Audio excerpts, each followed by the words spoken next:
lived in an Aboriginal community on the far south coast, and I was living there when houses were firebombed and people were getting hurt and the police wouldn't come. And, it's been nearly a 20-year journey, but I found this guy. He used to be in the Communist Party and he left because he had a dispute with them, right? He wrote this book called Red Over Black.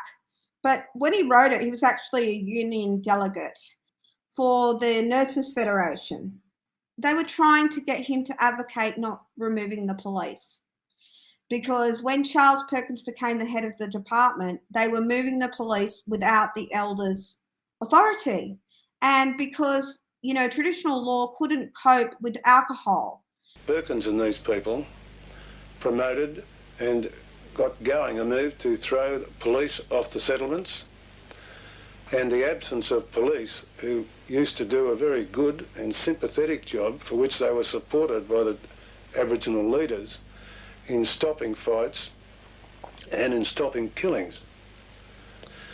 And myself and other officials of the Royal Australian Nursing Federation became heavily involved in disputation with the government, in negotiations with ministers, in visiting settlements, and throughout the rest of Australia we would receive correspondence from nurses deeply troubled by what was happening.